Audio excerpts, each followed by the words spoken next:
Hello, Voices of Wrestling listener. Dave Ryan here. Have you ever wondered to yourself how many hidden gems are hidden away inside the last years of World Championship Wrestling? Have you ever asked yourself how many tenuous gags can be made about the name Mike Enos? And have you ever thought about what it sounds like for two Irishmen to interpret a very chaotic company through its B show? The answers to all this and more are just a click away. Check out Days of Thunder every second Thursday on the Voices of Wrestling podcast network.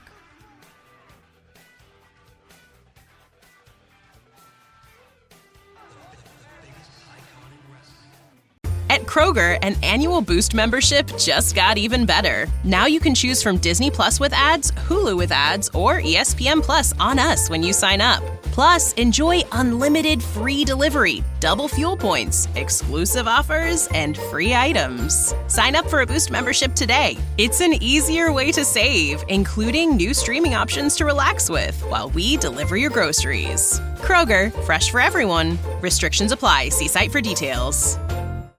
This podcast is a member of the Voices of Wrestling podcasting network. Visit voicesofwrestling.com to hear the rest of our great podcasts, as well as show reviews, columns, opinions, and updates across the world of wrestling.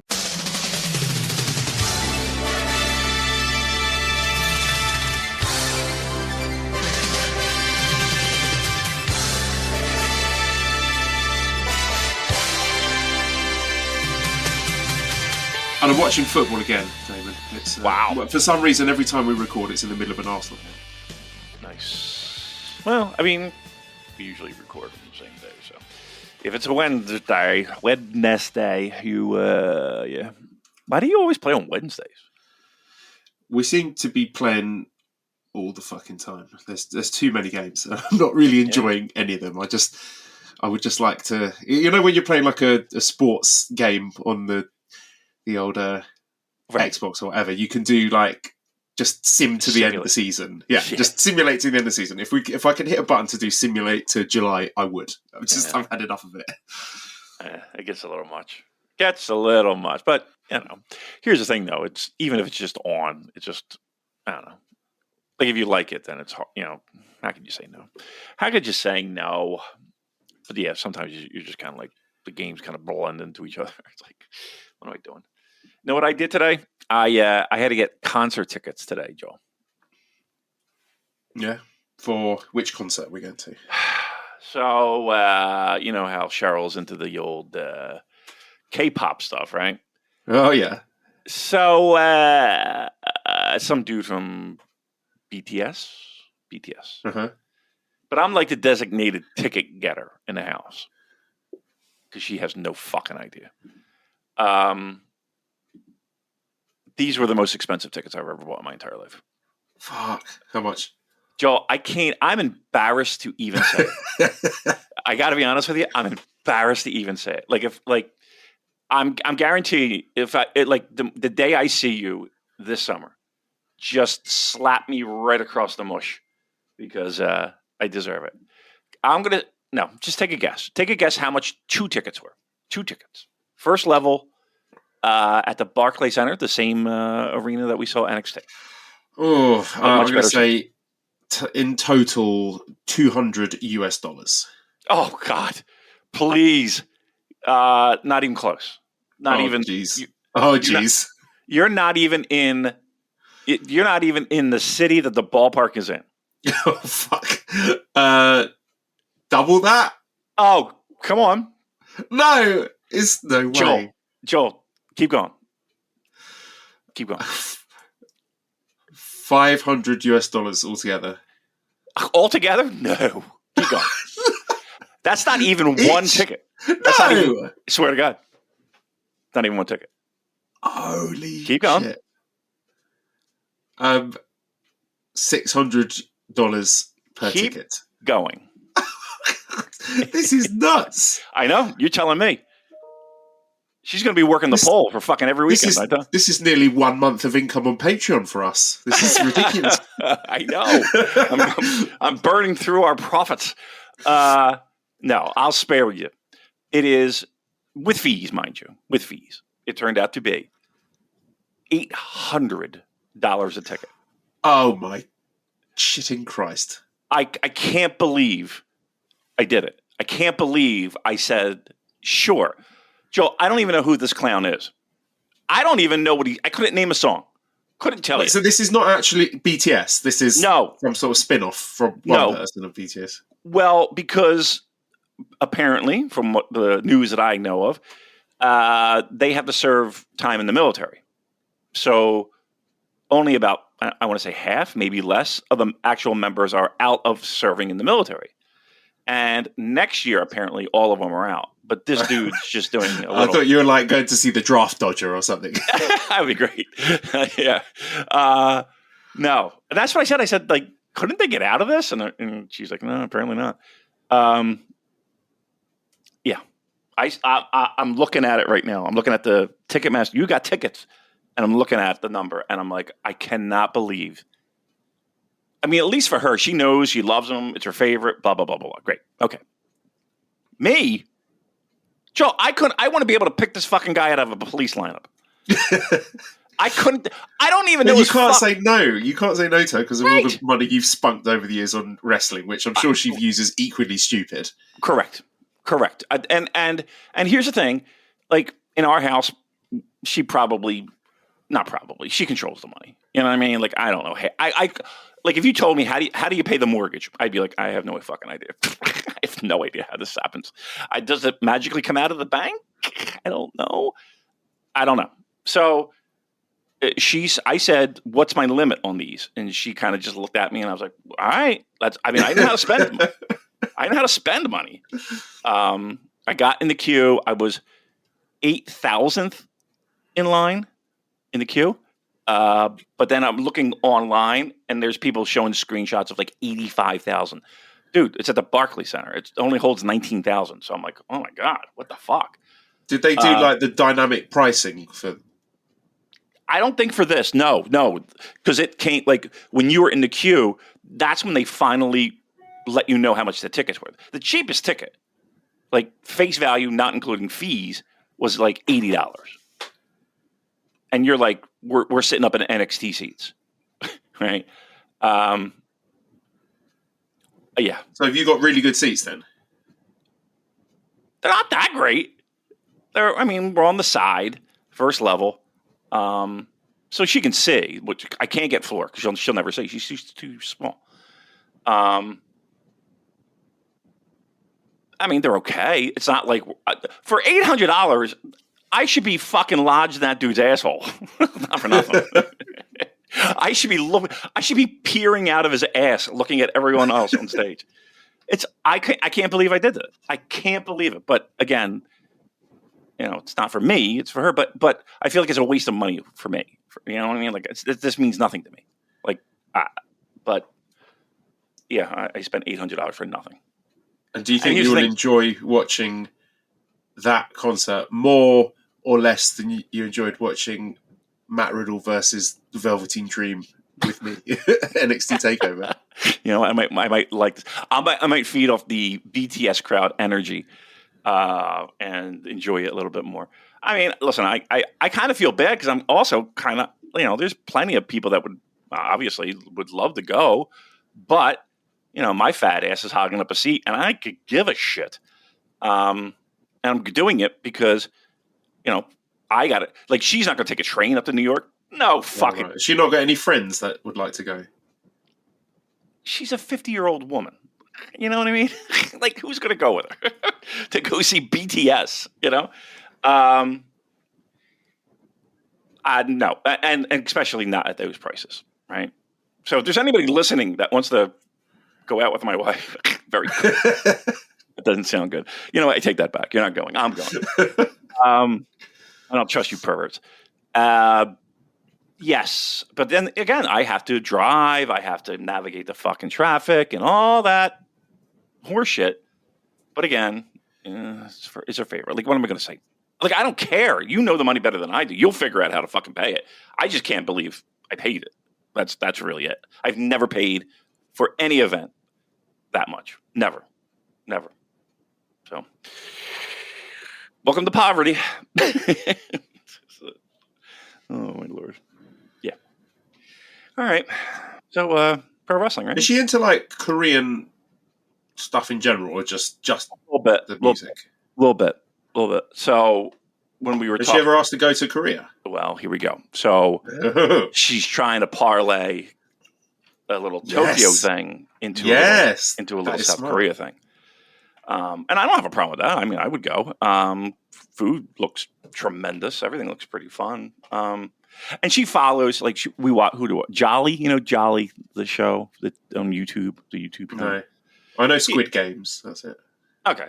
Well, it's not that. But it's a guy who lives in London, but he used to live in Korea and can speak Korean. And I don't know. So we were watching, like, him and, like, his series and shit. So, yeah, she definitely is trying to fucking swing that. So we'll see. We'll see. I don't know how we're paying for anything now. Just fucking tickets to see some fucking jabroni. I have no idea who he is. J-Hope. J-Hope is his name. Not J-Cast. J-Hope. And I just think, like, tickets to see Hiroshi Tanahashi's last ever professional wrestling match will just be a fraction of that. Life's not fair, is it? Like, I would never pay $800 for a wrestling ticket, period. I don't care what it is. Like, I don't care if I don't care. $800 seems like here's the thing. I don't think I can enjoy something that much. You know what I mean? Like, I'm trying to think, like, if God himself made an appearance at the Wells Fargo Center, would I pay $800? Probably not. But like, catch me next time. Yeah. I look, I'm as stunned as you are right now. I'm like, I don't know what the fuck, but we'll figure it out. She'll figure it out. She don't listen. Right, have we actually started recording yet? Oh, we haven't started recording. Yeah. Okay. We did do a countdown. I just thought this is all bonuses for the live listeners. But all right, Chris Hamster's in the house. Hi, Chris. Hi, Chris. Hey, Chris. By the way, I wanted to get a hold of Chris because, as you well know, I have my bass now, and I'm farting around. I have a little online lessons, all this shit, and I was looking for baby steps, a bass tab possibly for baby steps. So if Chris Sampson could send that along, I want to learn how to play Plunkett's baby steps. So see if we can make that happen, Chris. Thanks, buddy.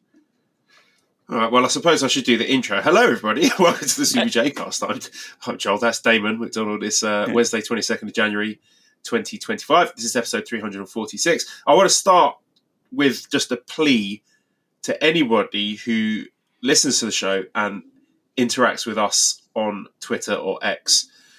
People who sort of comment on stuff or send us questions. Please migrate over to Blue Sky, because I do have a Blue Sky. It's at thesuperjcast.bsky.social, because I don't feel good about doing anything on Twitter anymore. I don't feel great about sending traffic and supporting a literal Nazi. And I hate to get all political, but also, like, fuck that guy and don't use Twitter anymore. I think I've been thinking about this for a while, and I think this might be the tipping point. Like, seeing that fucking clown up there on stage doing, like, literal Heil Hitler salutes, I was just like, yeah, it's time to stop using this website. Yeah, I truth be told, I haven't paid any attention to anything, but I have heard like that. Do you know what I'm referring to? Yeah, he was on stage and he was like, "I'm throwing my heart out to you," and I mean, he could probably have done a better gesture. That's for fucking sure. Yeah, I've seen more subtle dog whistles from fucking David Finlay and Gabe Pearson. But, not that they're fascist. I mean, like, because they're doing the woof woof like dog stuff. A terrible analogy. I take it back. Really? No, we're gonna let that one. We're gonna let that one fester a little bit. Yeah, I mean, do whatever you gotta do. I mean, I don't. Like I said, truth be told, I forgot it was even like inauguration time, onigiri notion time. I didn't watch any of it. I mean, why would I? I haven't watched any of them anyway. But I literally forgot it was even a thing, and I was like, "Oh, okay, that's right." Are we still here? Are we still on planet Earth? Did it get renamed? I don't know. So I think you might get deported at some point. Oh, good. So, good. Can I come with you? Move to Japan, yeah. Yeah. Me and you will go over there and join Kieran and set up a new life there. Let's go. Let's go. Let's go. Yeah, I know it's chaos, but yeah, I mean, blue sky it. Go and knock yourself out. Yeah, Not the good kind of chaos. Not the Hiroki Goto chaos. Yeah. It's a weird world we live in. That's for sure. But like I said, I'm so exhausted with it. Like it's just, I feel like 10 years has taken off my life in 10 years, and that made no sense. It's just exhausting. Like I just I don't have the energy to rage against it anymore. Like a few years ago, I'd be like, "Oh yes, get on the soapbox and be like, come on, we've got to do something." But now they've won. They've beaten me, and I'm just like, fuck. Oh well, I'll just get back to my wrestling and my football. Right. It's just look. Look. Here's the thing, and say what you will, and this is the only thing I'll say about it. That the by the will of the people, that's what happened, right? So that this is as one Public Image Limited would say, this is what you want. This is what you get. So, whatever. I can't. I just don't have the energy for it. I really don't. I just don't. So I've just done my best just to be like, all right, you know what? Here's the thing. I'm too old. I feel like I'm too old, and we'll let the younger generation figure it out because it's their world anyway. So it's like, figure it out. Figure it out, kids. Can I also use that excuse? Am I old enough to wash my hands of the situation like that? Because that sounds very tempting. I mean, because again, I can't sit and sweat and think of the things. Okay, well, is that good? Is that bad? Is that indifferent? Is that destroy your mental health doing that? It's very difficult. It's very difficult. So it's just like, again, and here's the thing too. It's I don't know. I feel like my prime is well past. This is other people to pick up the mantle and carry the torch and fix what needs to be fixing. And until that happens, then whatever. But again, the majority of the people spoke, and this is what it is. And okay, this is what you want. This is what you get. So we'll figure it out. And what better way to take your mind off things than by signing up to our Patreon? $5 will get you into the deli, where I yesterday dropped some juicy hot pastrami with some injury updates, some interesting stuff that not reported anywhere else on the planet with my incredible sources. Like if people knew where that information came from, it would their heads would explode. Yep. And $10 for bonus audio content. You get to listen to this show live, and I've got some stuff planned. If I can rouse J. Michael from his torpor, then we'll get something on his New Japan Primer. I was thinking of doing just a episode where I read through all of the backlog of questions that I've accumulated over the years. So there's going to be some that are hilariously out of date, which I think would make for a good show. And also predictions. So I'm going to leave that for one more week. So anyone can submit a prediction on the Patreon. You don't have to be a subscriber or in any of the pay tiers to submit a prediction for New Japan in 2025. But at the end of the month, I will do a show where I'll go through all of those and give my thoughts on them. So some little things you can get if you sign up on the $10 feed, which the main benefit of that is feeling good about yourself that you'll be helping me and to a much smaller extent Damon get to Tokyo at the end of the year for the Hiroshi Tanahashi retirement show, because that's what we're aiming for here. So get on board, please. Yeah, that is the goal. I mean, it's getting there and seeing some history and meeting everybody again and kind of getting back into that thing. I'm actually excited. I'm pumped. So again, no money has been exchanged as of yet, but I know when we're in that mode. You know what I mean? In the house, I know that's happening. So anything that can be done to help have a good party in Tokyo, you'll be invited. And if you can make it as well. So we'd love to see you. It'd be fun. I can't wait. I also have an idea for the Patreon. I'll throw it to you off the air. And you give me your temperature if that's something that you think people might be interested in. All right. So I'll leave it at that. Yes. I've not even seen the idea, but I'm saying yes, let's do it. I'll do anything I will do. Let me throw it by you first, and then we'll figure it out, because it involves pornographic image. No, it does not. But again, I just want to make sure that you're good with it. Blah blah blah. We'll see what we do from here.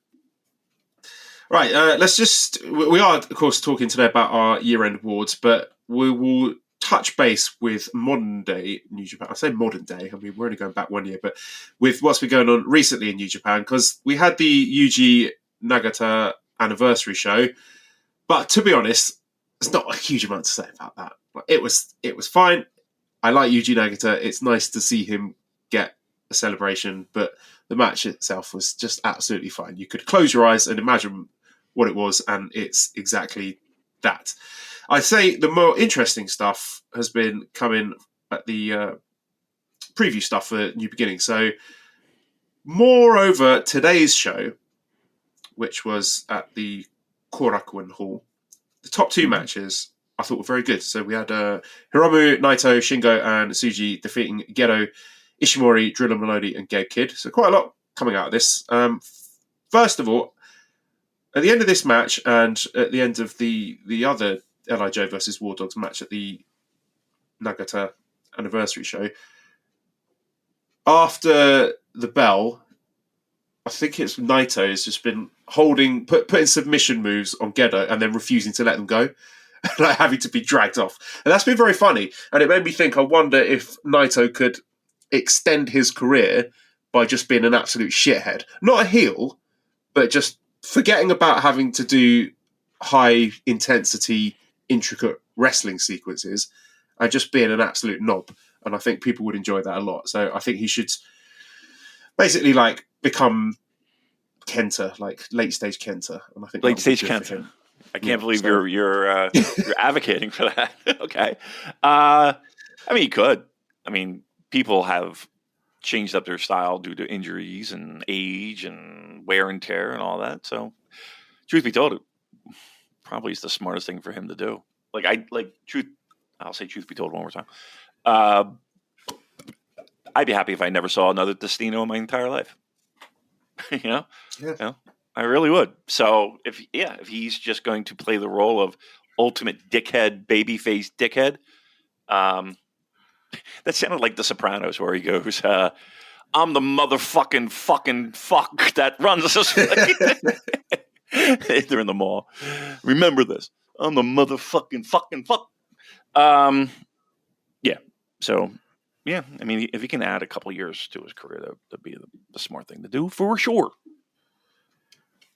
Ishimori also seems to be fully aligned with War Dogs at this point, and it's making me wonder if the other Bullet Club, the sort of Chase Owens, Kenta, it's just them two at the moment, isn't it? And so, to a lesser extent, Bad Luck Fale. I think that might be dead. Like, as far as I know, Kenta's done with New Japan.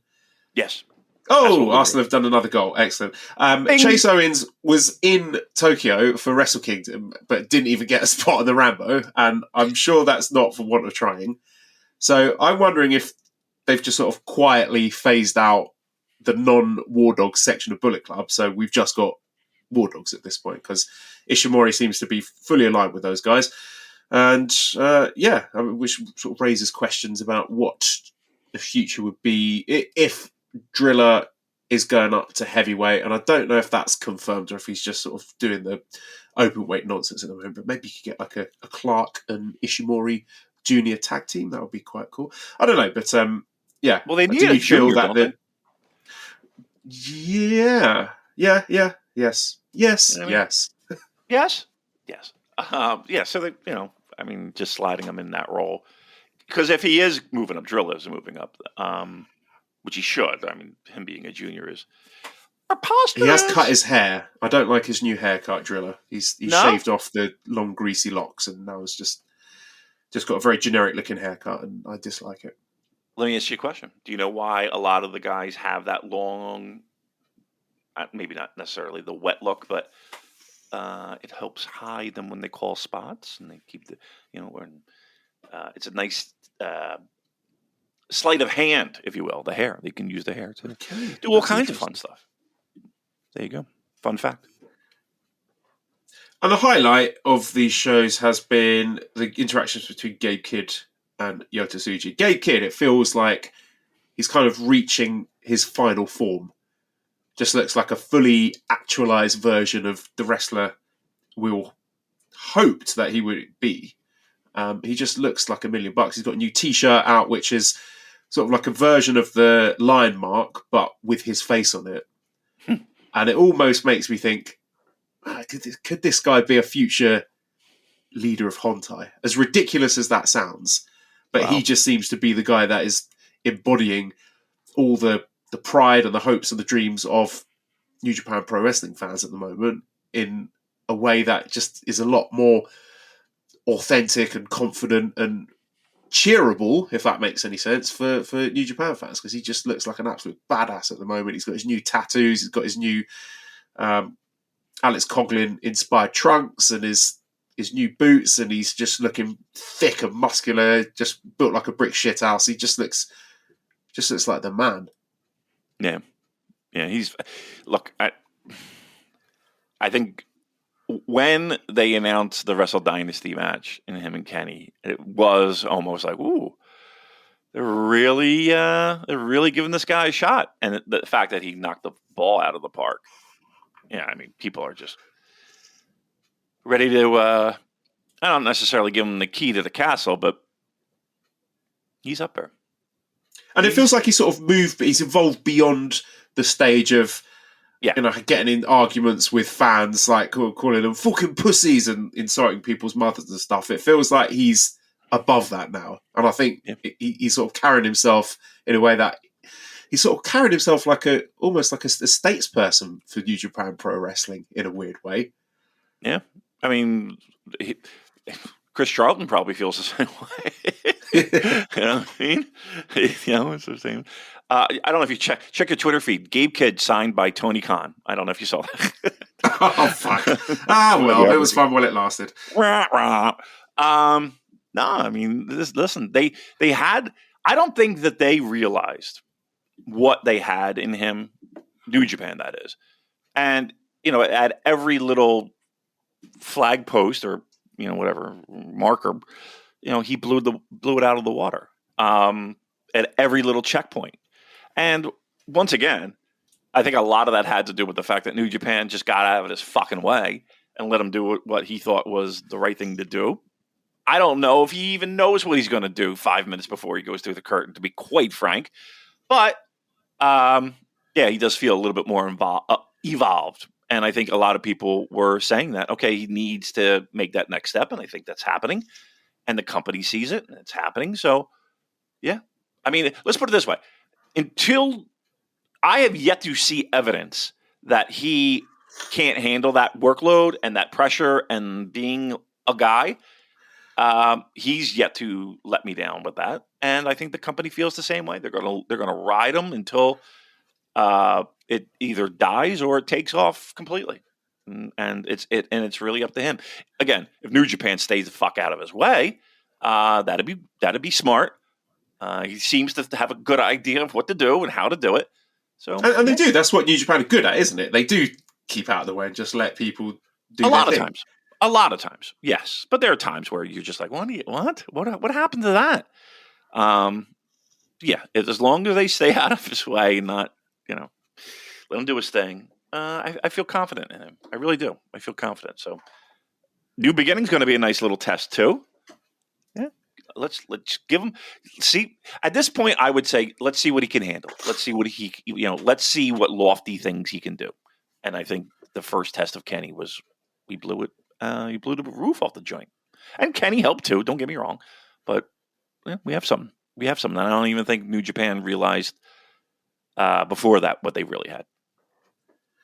Yeah, and like I said, the interactions with Tsuji have been really good. They've got good chemistry, and I'm very excited for the match at New Beginning. And I'm almost a little bit concerned that Tsuji, for as charismatic as he is, might just get eaten up by Gabe, because there were some interactions at the end of their match today at Korakuen where Gabe just looked like the big star and Tsuji didn't. And I know this is a very small sample size, but just something to keep an eye on. I'll be really interested to hear what the crowd dynamics are, who the crowd gets behind in that match, because whilst Gabe is sort of nominally a heel, as being part of the Bullet Club War Dogs, feels like fans have been given permission to cheer for him. So it'll be really interesting to see how that organically builds during the match and how the wrestlers respond to it. So very exciting time there. And the main event for the Korakuen show today was very good as well. It was Despi and Goto against Zach and Fujita. So some tasty previews of the matches that are coming up soon, and really cool finishing sequence. Goto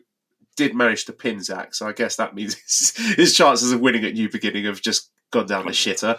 Right. But there were also some really good sequences between Despi and Zach, so that made me think, okay, well, there's your anniversary main event, so that's something to look forward to as well. But yeah, if you have the time, the top 2 matches from today's Korakuen show were very good, and we've got some interesting matches coming up soon. So tomorrow, also at Korakuen Hall, we have a card where there's not really that much to talk about, apart from the main event, which is Yoshihashi against Ryohei Oiwa, and that's Oiwa's first ever singles match main event with New Japan. Wow. That's something. That's not bad. I'm sorry, who is he going against? Yoshihashi. That could be the king of Korakuen. Yeah. That's not bad. All right. That's not bad. I'll take that. Do you think Oiwa needs to win that? Feels like we've got to start building a case for him to, at the very least, be someone who gets a spot in the G1. And I'm assuming he does get one in the G1, but these are the kind of statements you need to make early on in the year where you're like, this guy is above this guy. Right. We establish a pecking order. Yeah, and I don't think it hurts Yoshihashi. I would like to see that. Let's begin that process of making him feel like he's something special, because he is. And I think a win over Yoshihashi is a good start at Korakuen, and then let's go from there. I think he's got to be in the mix. By the summertime, we have to be like, okay, he's a guy. He's a guy. On Thursday, we have a show at the Sendai Sun Plaza Hall. Most interesting match will be the 6th match here, which is the never open weight 6-man tag championship match where who are the champions, Damon? That is Hiroshi Tanahashi. Yes. Bolton Olgun and Michael Elgin and one thing I miss about Michael Elgin, I love the way the Japanese announcer said his name, where it sounded like he was saying "My car air gun." Michael Air Gun. I really enjoyed that, and I miss that. I heard he found God. Oh, did he? Okay, good for him. That's my understanding. And correct. Well, you got 2/3 of it. I'm assuming you know the third member of that team. It's not Yano. Is it Yano? It is Yano. Yeah. It is Yano. There you go. See, look at me, Mr. You know what they Excellent. call me? They call me Mr. New Japan Pro Wrestling. That's what they call me. You are the Shinihon expert. Yankoid, whatever the fuck. Yankoid imbecile. Yeah, I had a dream about that too. I had a dream that I met the guy, and like I said, I don't even know who that is. It was on Reddit. Obviously, they're not a fine American like I am. And I met him, and I was like, "What the fuck is that? What was that all about?" And he's like, "I'm sorry, dude. I'm sorry." But I don't like. Do you know what he looked like? He looked like he had like reddish hair, but he was balding, like a receding hairline. Like I don't even know where this guy came. Weirdly specific, right. Like I don't even know like who in my life would that be a thing? Like fucking Ralph Mouth. Maybe it was because Cheryl bought Henry Winkler's autobiography. She has a bit of a thing for Henry Winkler. It was her first crush as a kid, Fonzie. So she bought the autobiography, and she was talking about that. So maybe that was, and they were talking about how like the guys on the show were all got along, and some of them, more than others. And maybe that was it. Maybe it was Ralph Mouth at the Tokyo Dome calling me the imbecile, fuck face. All right, very good. Thank you. If we're the sort of podcast that took random quotes out of context as our episode titles, Ralph Mouth at the Tokyo Dome would be the title of this episode. I think somebody should cosplay that, come in with a little high school Jefferson High sweater. Be great. All right, very good. What's next? They're defending the 6-man titles against Sho, Yujiro, and Ren. It feels like they've defended against House of Torture about 17 times. Can I push you for a take on this match or a prediction? No. No, fair enough. Fair enough. All right, good. I got nothing. I don't know. I don't even know how to like dance around it. You know what I mean? To kind of say something, but not say something about it. Okay, right. Let me pivot this into an interesting question then. Right. So obviously this is Tanahashi's final year as a wrestler. He is never openweight 6-man champion. What do you think is the correct way, the best way, to draw that reign to a close? Or I mean, I suppose he doesn't necessarily have to do that. He could do the Okada thing and just never put anyone over for it. Yeah, I mean, he'll put people over. I mean, he ain't going nowhere. He's probably got more of a vested interest than anybody else. But what's the best case scenario for the end of this reign and a team to put over to? Yeah, I mean, are we really? Because it's not House of Torture, please. No, you know what I mean? Like who? Like what? What are we bringing in? The fucking Von Erichs? I mean, I don't know. Like, would it matter? I don't know. But you would think it would. And you would think he might be a guy that could take a pinfall to have something be special about it. But I like it's going to be some random fucking thing like them now. Dude, no idea. I look, if you told me they're going to just defend it periodically, and then he's just going to hand over the titles, and they'll have some kind of tournament thing for it, that would not surprise me. You could tell me that he gets pinned next week in a house show in Nagoya, and that wouldn't surprise me. They're never 6-man titles. Who the fuck cares? yeah, I'm definitely overthinking this. All right, so that is the semi-main event of that show. The main event is Yo, Despy and Goto against Robbie Eagles, Fujita and Zack. But just nice little preview of stuff to come. Then we have another double header at Korakuen next week. So starting Monday, February the 3rd, we got Tanahashi versus Daiki Nagai as the first match. That's an interesting one. And the main event for that show is the NJPW World TV Championship match, the rematch between El Phantasmo and Jeff Cobb. And I've not heard anything about Jeff Cobb re-signing with New Japan Pro Wrestling, so I'm almost wondering if that was a bit of politicking from Cobb about not wanting to lose to Phantasmo in America, and then therefore dragging this out to be having the rematch in Korakuen Hall where he will put over El Phantasmo, because I think El Phantasmo is going to win. Okay. But that's just popped into my head about him maybe just refusing to be defeated on the San Jose show. But yeah, well, he's that cultural icon in the United States, Jeff Cobb. He's right up there in the Mount Rushmore of pro wrestling. Well, maybe he thought getting pinned would damage his negotiating power. What negotiating power? Jeff Cobb has negotiating power? Trust me, I like Jeff Cobb. Negotiating power? Come on. Look. It wouldn't surprise me if they did a switcheroo here. I'm just saying. It wouldn't surprise me. Even though, again, we haven't heard anything about him resigning or anything like that. Who knows? Maybe. Maybe he has, should I say. Maybe he hasn't. There was a lot of rumbling, though, about him moving on, right? Yeah. Yeah. He's a big fan of Netflix. He likes to Netflix and chill. Yeah,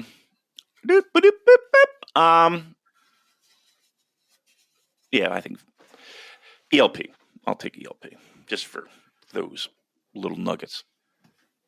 And I think nice for him to have something like a big moment to celebrate with the Korakuen fans who do love him. So that'll be a nice moment for him. Yep. I still can't believe he's back. You know what I mean? Like, it's such a, I hate to say feel good story, but it does. Like, you want to root for the dude. So yeah, he'll have my rooting energy and also my prediction as well. So how about that? Double whammy. And then Tuesday, also at Korakuen Hall, main event, IWGP Junior Heavyweight Championship match. El Desperado defending against the challenger Kosei Fujita. Ooh. Do we see a shock upset in the mix here? Oh, I would love it. That's my boy. God damn, that would be lovely. Why don't I see it though? Why don't I see it? Do you see it? I don't see it. No, I think there needs to be more of a chase for Correct. Fujita. I think he's going to win it eventually, but it would feel rushed to do it now. Did you talk about one Do Key in the Discord? What, in terms of his injuries? Correct. Yes, but I'm not going to say what it is. You've got No, I know. Pay $5 if you want that. Yeah, we have estimates of time out, what happened, not to bring it back around. I cannot believe we have that in our. I cannot like when I was reading some of that stuff, dude. I was just like, I can't believe this is happening. I cannot believe it's happening. So specific, like, and you know, they're usually they keep those cards close to their chest when it comes to injury news. But I've got Doki, Yuya, Jake Lee, Hanare, Callum Newman. If you want to know when they're coming back, get your fucking wallet out. That's it. That's right. Feels good to be the king. All right. I have no shame. I will monetize literally anything that I can. Right. Trip. Well, that's it. That's all the New Japan stuff. Let's talk about our year-end awards. Oh, I like that. It's always fun. I'm glad that we did it. Let me ask a few questions before we begin. How was the turnout? That's a good question. Do you really want to know? All right, I guess not. Was it less or more than last year? I will find out for you exactly. No, you don't have to. You don't have to do that. Maybe even. Just tell me it's even. What's the Google thing that I don't know. I have to look it up. What is it? Google Forms? Is that the voting thing? Guess. Yeah. Google Forms? Yeah. Or is it Google? Okay. Yeah. Is it? Come on, Grandpa. Let's go. Just say it was the same. Just say it was about the same. I wouldn't know the difference. I don't think it was. I think it was less. So we've got 129 responses this year. It? Yeah. And last year, we got a 248. Wow. Massively down from last year. Yes. What a significant drop. Our listenership is plummeting like a rock. Oh, well. What are you going to do? I consider those the important votes. How about that? Yeah. All right. So, yeah, should we just start with Wrestler of the Year then? Start with the big ones. Whatever you want to go. You want to start there? We can do that. Okay, so Wrestler of the Year. So last year, the winner was Will Ospreay. Second place was Zack Sabre Jr. Third place, Kazuchika Okada. So two of the Wrestlers of the Year signed up by AW. Cheers, Tony. This year, I'll do it in reverse order. Yes. Let's do top three. So third place was Gabe Kidd. Second place, a wrestler who did not even feature in the FSM Top 50 Wrestlers, one David Finlay. Wow. What do you think of that? I think it's great. I think it's a great job by our listeners because... What do you think about the fact that he's not in the FSM Top 50? Do you think that's an oversight? What, the FSM? What's that? Good question. Let's skip that then. No, nobody's. I don't even know what that is. What is that? That's fine. I'm just going to leave that there because an absolute, honest-to-God, unintentional burial, which is what they deserve for leaving. I just don't know I don't know what it is. I don't know. It's a list of the 50 best wrestlers of the year. From who? A panel of people that some of whom we know. FSM. Now, to be fair, the people, Joe and Rich are part of that panel, and they did vote for Finlay, so they're on the right side of history. But there you go. Yeah. It did leave me very confused to see New Japan wrestlers like TJP made the top 50, but David Finlay didn't. And I like TJP. Right, I thought he had a strong year. Yeah. I mean, look, I think I get it if Finlay doesn't stick with people. Like, I kind of get it. Because if you're expecting AJ and Kenny and all that, like you're probably You're an going idiot. Well, yeah, and also you also like have like it's not the same, and it's okay for it to be not the same. You can still be very good, not the same. But no, I'm happy that at least our people recognize the year that he had, and he might have a bad year this year, but you can't discount 2024 for him. So good for him, second place, well done. And who was our wrestler of the? Oh, did it work? Oh, it didn't work. There it is. Wrestler of the year was Zack Sabre Jr. by quite some distance. So, top 3 wrestlers of the year, all white guys and 2 Brits. Okay. So, talk to us, please, about Zack Sabre Jr., wrestler of the year. Well deserved. I think he was from that year's Wrestle Kingdom. Everybody raved about that match all the way through New Japan Cup, all the way through G1, all the way through, and the idea of him winning the title. I guess the only knock would be the fact that there is still the jury is still out on his drawing ability as champion. But I think, I'm gonna stick my fingers in my ears and la la la. He deserves it. I think this was his year. And last year, think of this though. Last year it was second place, right? And this year first. It's pretty remarkable. Yes. He's always in the mix for the past couple of years. I think. And you said it was a landslide, right? A lot. He just blew it away. Yeah, and rightfully so. He had the best year of any New Japan Pro Wrestling. Yeah, so he got 101 first place votes, and Finlay, who was in second, got 10 first place votes. Wow. So not close by any means. Okay. Not bad. I think that's literally what I voted. I think right up and down. I think that's where I went. So yeah, that's good. Nice. Match of the year. So last year, top 3 were first place was Ospreay Omega from Wrestle Kingdom. Second place was Naito versus Ospreay from the G1. Third place was Shota Umino versus Ospreay. So a hat trick of Ospreay matches. That much from Power Struggle. This year, third place. If you're hoping for strong New Japan representation, you're going to be gutted here. It's third place, Okada versus Danielson from January 4th. Mm-hmm. Second place, this is a pleasant surprise, the War Dogs versus United Empire Dog Pound Steel Cage match. Nice. From New Beginning in Osaka. And the winning match of the year from the very same show, Zack Sabre Jr. versus Bryan Danielson. Wrestler of the year, match of the year. Not bad. I'm glad that that multi-man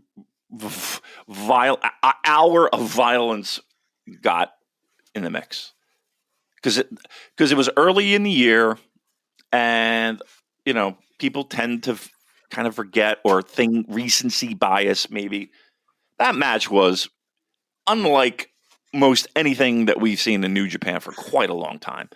And I rewatched it maybe about 3 weeks ago, and I think it held up. Like it's just like the hour flies by.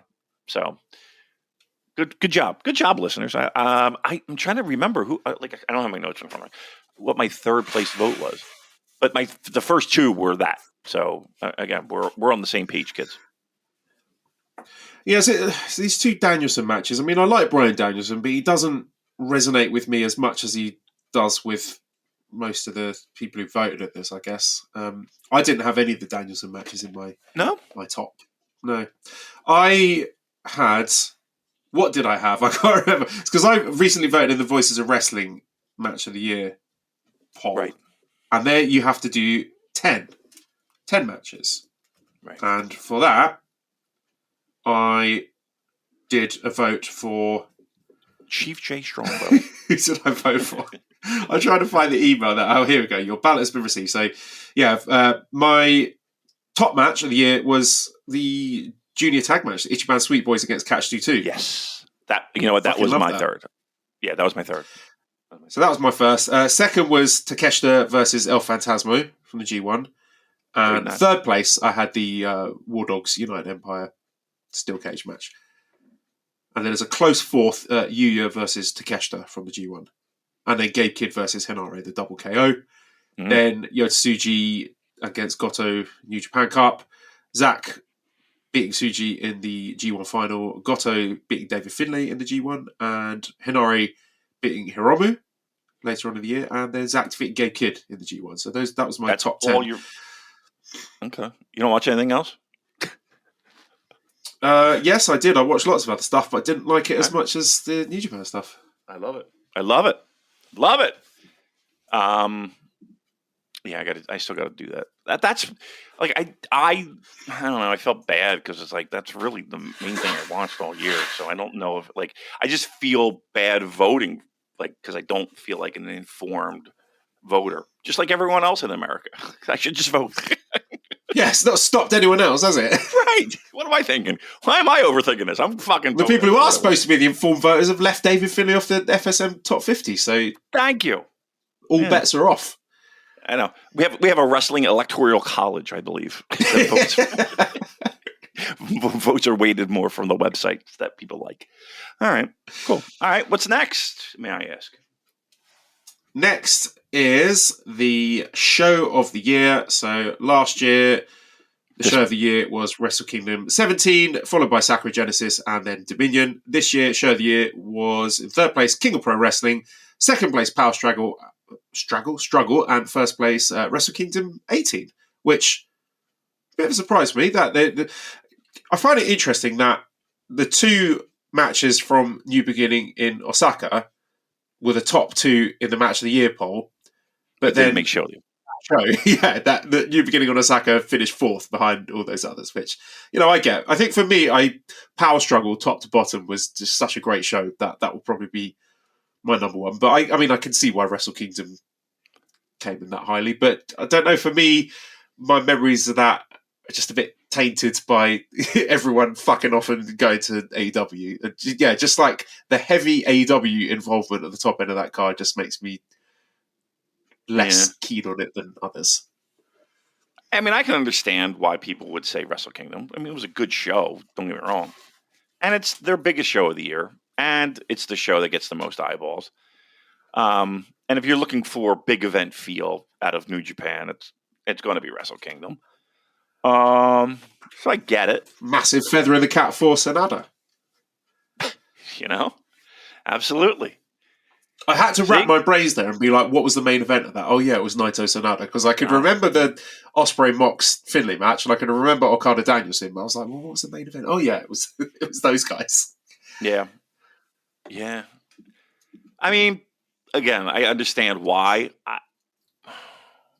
I think I had that actually third. And then I think I had Power Struggle first. But I get it. I mean, I'm not gonna fault somebody for saying that was show of the year. It was good. It was a damn good show. But yeah, I'm kind of sailing with you in the same boat in the sense of it felt a little like I don't know. I don't want to say it was because of the AEW involvement, but AEW involvement made it less enjoyable for me. I'm sorry. I don't know why I'm murmuring. All right, good for you. Tag Team of the Year. Last year, the winners were Bishamon, followed by Catch 22 and the Dream Team of Okada, Tanahashi, and Ishii. This year, in reverse order, the top three Tag Teams of the Year. Third place was Catch 22. Second place, the War Dogs team of Clark Connors and Drilla Maloney. And first place, Ichiban Sweet Boys, Kosei Fujita and Robbie Eagles. Now, this is a bit of a funny one because it was a very uneven year for tag teams. There weren't really many teams who, from January to December, had the output, the consistency of delivering at a high level, because it was just very bitty, wasn't it? Like different tag teams were featured more prominently in sort of shorter points during the year. So Ichiban Sweet Boys were not really a serious thing until the latter half of the year, but I guess they finished so strongly, and that final match was so outstanding that that's won them a lot of votes. I don't think I would have them first personally. I think just in terms of consistency, it's a coin flip between Connors and Maloney and Catch 22, but I think Catch 22 would edge it just by virtue of having that truly outstanding match towards the end of the year. Yeah, I'm trying to like aside from the junior tag tournament, like what else? What am I missing? What other matches that they have that I'm missing? Ichiban, Sweet Boys. I There's a can't. couple of cage matches. I Yeah. can't think of anything. Was it? Right. I mean, I know I'm the Yankoid imbecile, but I can't remember. That stretch was really great from them. But what else did they have besides that? I mean, obviously that was enough. They didn't have any matches until their first match of 2024 was at the end of May. Hmm. And that was that was against a couple of young lions. Right. Okay. That They body had of work. they had a failed title challenge against the War Dogs at New Japan Seoul Okay. in Hokkaido in June. And then nothing until Super Junior Tag League. I'm sorry, that's bullshit. I can't believe they've won. Yeah, I don't know if the Bad body job. of. Yeah, look, I truth be told, I had them in there, but I did not have them as number one. Strange. Look, that junior tourney run was really fucking great, and those last couple matches were fucking amazingly good. I do like them. I don't know if the entire body of work though is there. Strange that it's all junior-ish. Like there's not a heavy in there, is there? Yeah, Bishamon finished fourth, and Okay. TMDK, Nichols and Hayes finished fifth. Okay. That might be a first. It wasn't a very good year for heavyweight tag wrestling, to be honest. Yeah. No votes for our never 6-man tag team champions. I did not put them on the ballots. Oh, what a disgrace. No wonder only 145 people voted. All right, Junior Heavyweight Wrestler of the Year. So last year, the winner was Hiromu, followed by Despi and Master Huato. This year, third place was Hiromu Takahashi, last year's winner. Second place was last year's runner-up again, El Desperado. This year, the winner, Junior Heavyweight Wrestler of the Year by landslide, was Doki. Nice. Wow. Well deserved. Oh, yeah. And I should point out, he also was on the ballot for Wrestler of the Year. How'd he do? By popular demand. He finished in last place. So just Wrestler of the Year. So it was first place Zach, then Finley, Gabe Kidd, Suji in fourth, Goto fifth, Shingo sixth, and Doki seventh. But the fact that people voted for him, he got 2 first place votes, 11 second place votes, and 20 third place votes. The fact that there were that many people thinking of Doki in their top 3 is a feather in his cap. And yeah, by some distance, Junior Heavyweight Wrestler of the Year, and well earned, well deserved. What sucks is that he might even fucking place this year. That sucks. Again, not because the talent's not there, he's hurt. Fingers crossed. Yeah, it's good. What an amazing story. Somebody's got to write. Has anybody written the fucking rags to riches story for that guy on any of the sites that we are privy to? Voices of Wrestling. Somebody's got to write that fucking story of him just being nobody and debuting, and everyone like it felt like it was kind of ironic that people liked him because he was so fucking sleazy. And now look at him winning awards, titles. God damn. Good job, buddy. Good job. Well earned. Next on the ballot is the Unsung Wrestler of the Year. So last year, the winner was Henare. Second place, Doki. And third place was Titan. This year, the Unsung Wrestler of the Year in third place was Taichi. And very narrowly pipping him into second place was Robbie Eagles. And first place, our soon-to-be IWGP World Heavyweight Champion, Hiroki Goto, Unsung Wrestler of the Year. Good job. He had a good year. He had a year nobody expected from him. Let's put it that way. Didn't know he had it in him. Did not know he had that in him. Yeah. I mean, again, if you rewound the clock, yes, of course. But now, you got to tap on the shoulder. We need you. We need you. And we came through in spades. Good job, man.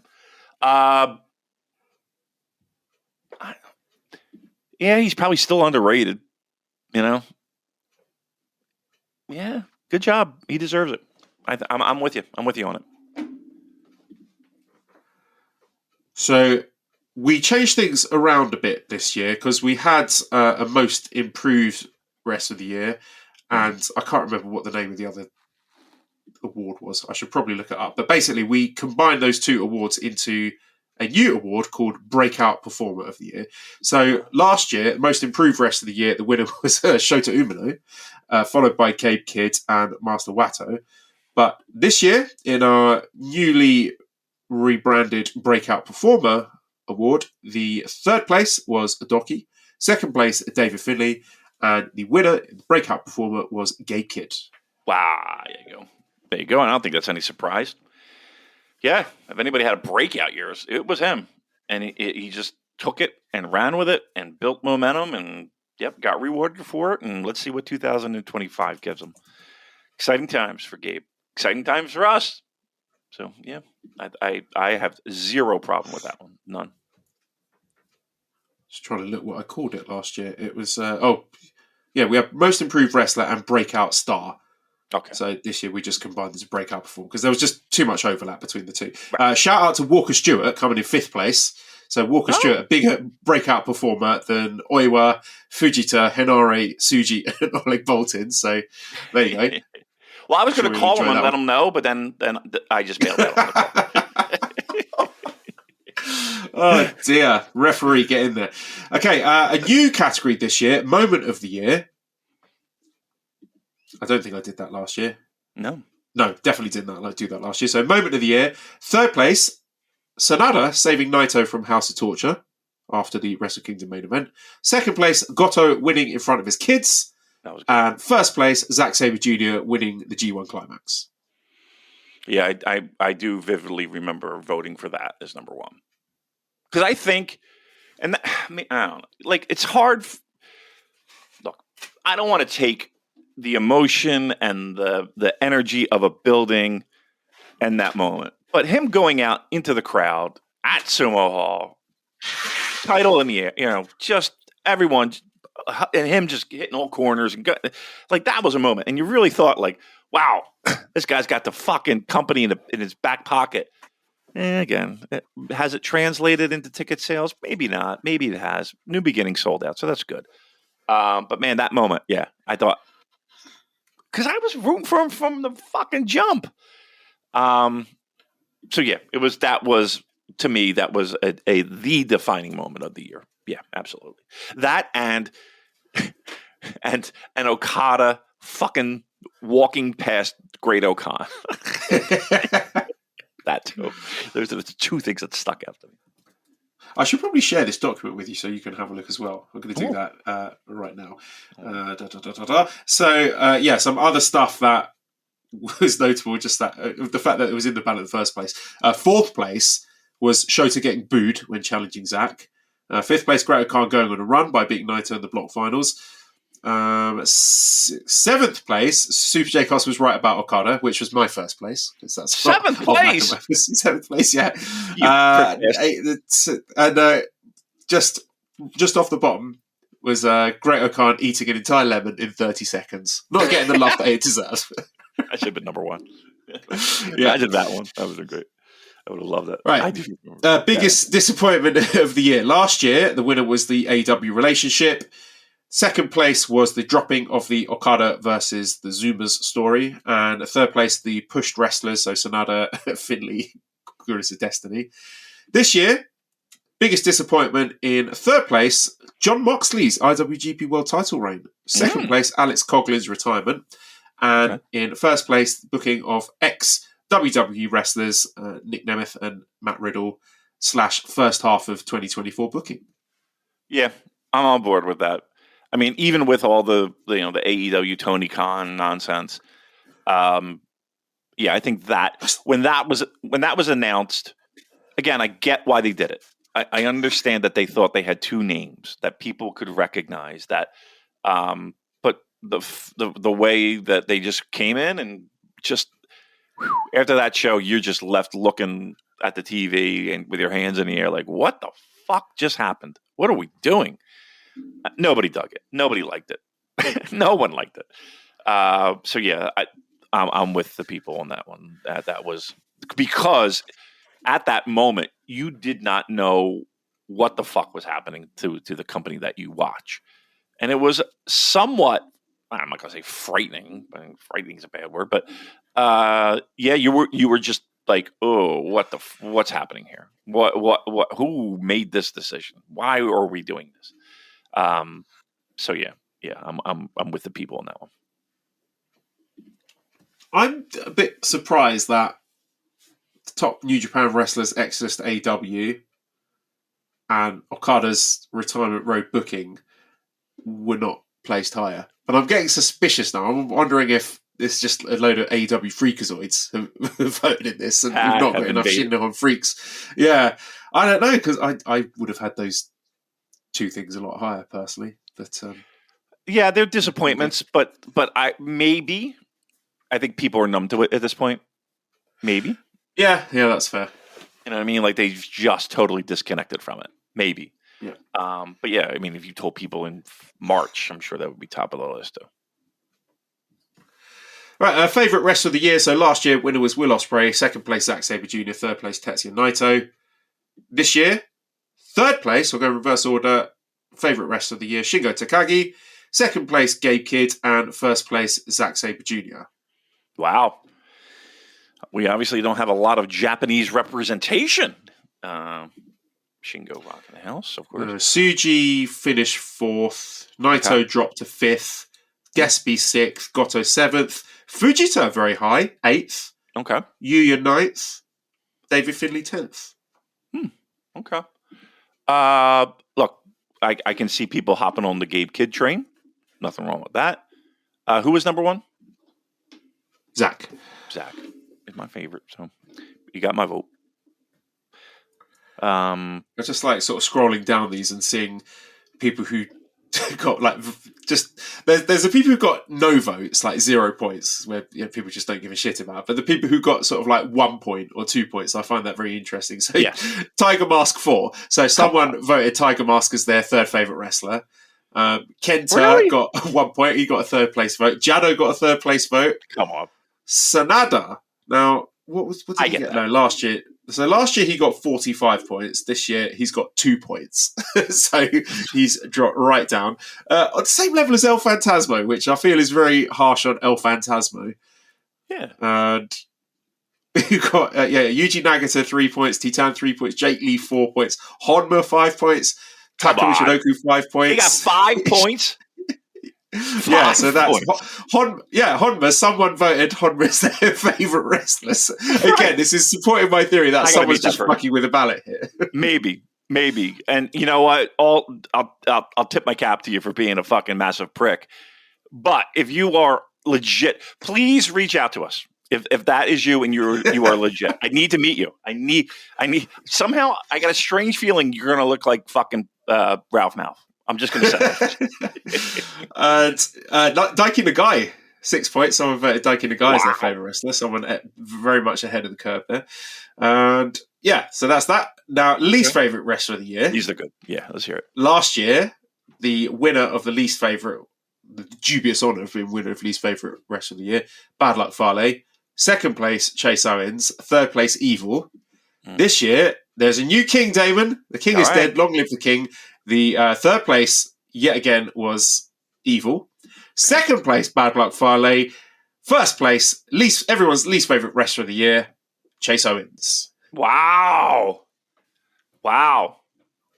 He's not my least favourite. I mean, not my least. Wow. That's kind of... No, aside from evil, no other House of Torture representation? No. Oh yeah, it's a who's who of House of Torture. So okay. Evil's third, Udro fourth, Dick Togo fifth, Ren sixth, Show seventh. Perfect. Okay, everything's right with the world then. Okay, I was panicking there. Who else is on that list? Can I ask? Anybody that shouldn't be? Okay, so I'll go through the list. So there's all those House of Torture guys. Then there's Kenta, very high. Yeah, a lot of hate for Kenta. Jado, Shota Umino. Okay. Sanada. Okay. Callum Newman. Really? Yeah.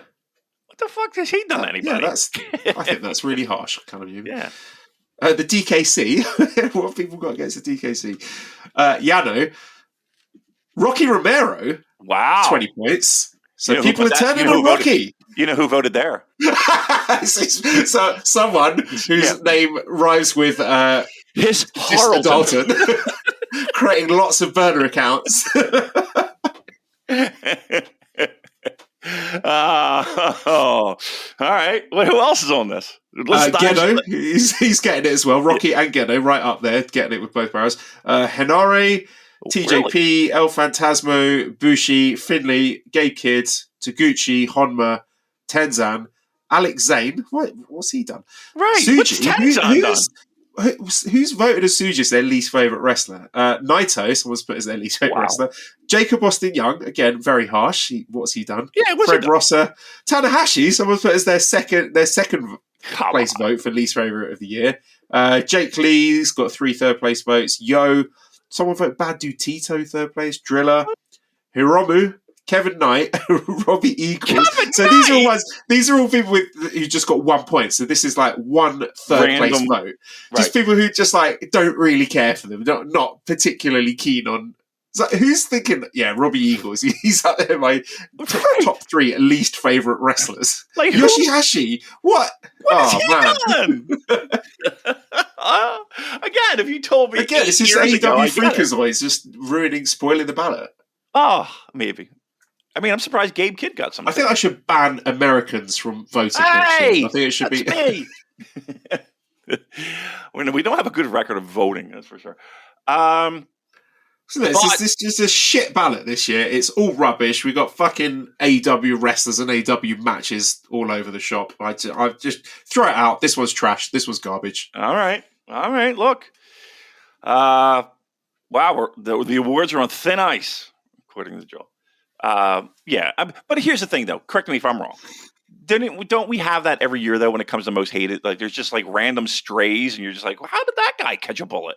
You know? It's one of my favorite parts of the ballot. It's like these really strange things. Well, how can you dislike that guy? They don't absolutely hate them. They don't dislike them enough to give them a first place vote. But just don't really care for that guy. Yeah, very mild and mid on Kevin Knight. Come on. You know what I mean? Come on. But it is, truth be told, is one of my favorite categories because of that. Like, I want to do the investigative reporting on, again, who's giving a third place vote of most hated wrestler to like Robbie Eagles. You know what I mean? Unless it's some like, I don't know, random girl that he broke her heart or something. I don't know. But you know what I mean? Like, I don't get it. I don't understand. I don't know. Maybe it was his tattoo artist.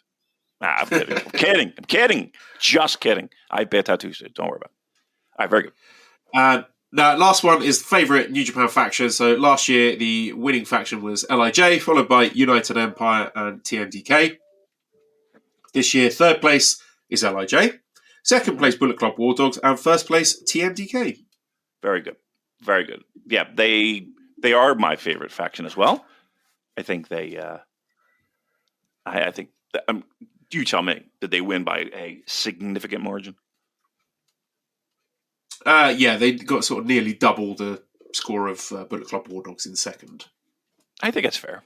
I really do. I think it's fair. I think 2024 was their year. I felt like they were the most interesting. As a faction, I felt like they were the most faction-like. It felt like not a lot of all harmony. No issues. No, this guy doesn't really fit. I don't know. They all felt like it was a cohesive unit. I like them. I think they're good. Well deserving of the win. All right, can you see the document? Have you got access to the custom awards section? When I went there, let's see. Scroll right down. It starts in row 292. All right. Well, I just requested access because I do not have access to this. Oh, you can't even look at it? No. Well, that's fun. I know. Right, let's see. Oh, I've got it here. So Google Drive, grant access. Who is grant access? It's right now. Lou Grant. Lou Grant, did I just say? If anybody gets who the fuck Lou Grant is, I'll give you $5 American. Don't Google it. All right, let me see. I'm not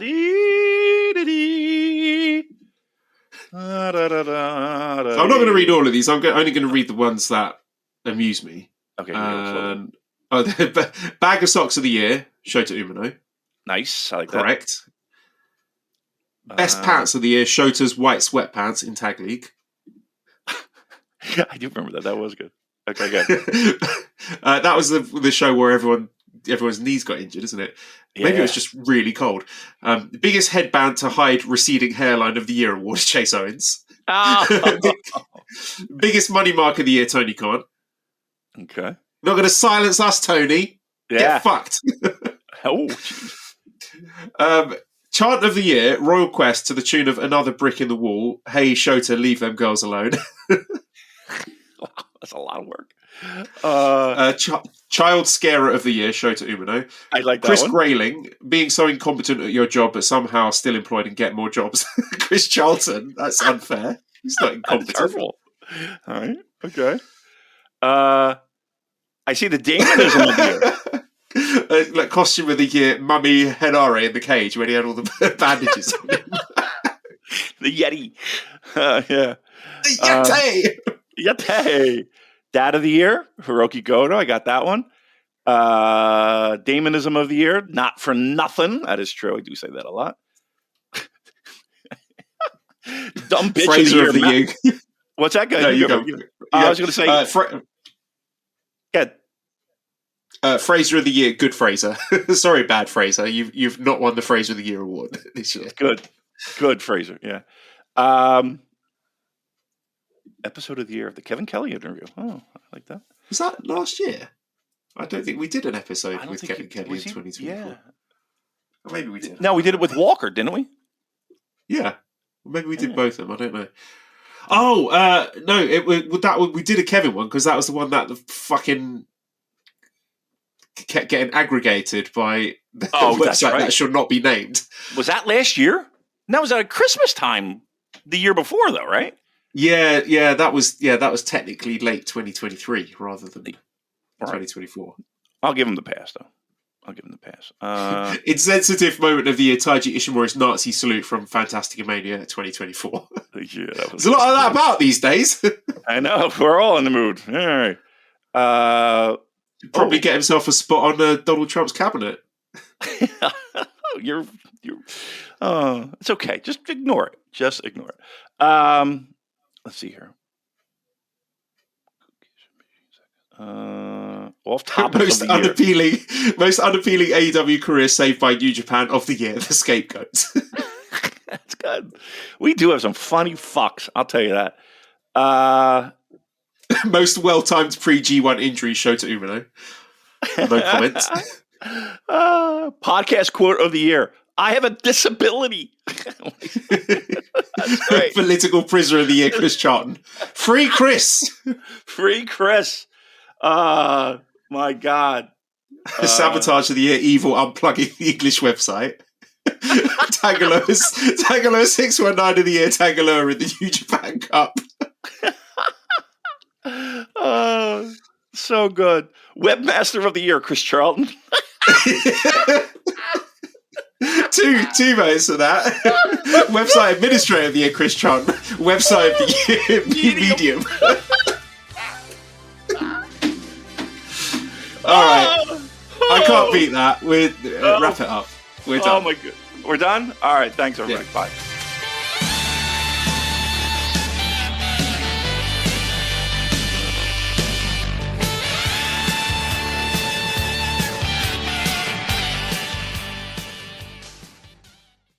Hello Hello, everyone. My name is Taylor. And I'm Kelly.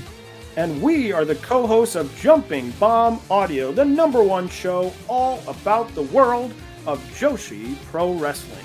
Episodes drop every other Monday where we discuss the biggest Joshi news, review shows, and preview the hottest upcoming Joshi action. So whether you're a new fan or an old fan, we've got something here for you at Jumping Bomb Audio. Check us out on the Voices of Wrestling Podcast Network.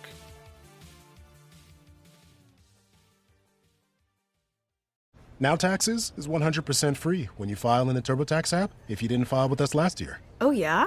Yeah, just do your own taxes in the app by 2/18. What if I have lots of forms? All good, all 100% free. What if I had 3 jobs? Still 100% free. What if I once saw Bigfoot? That has nothing to do with taxes, so still 100% free. Now that's what I'm talking about. Now this is Taxes. See if you qualify in the TurboTax app. Excludes TurboTax Live, must start and file in app by 2/18.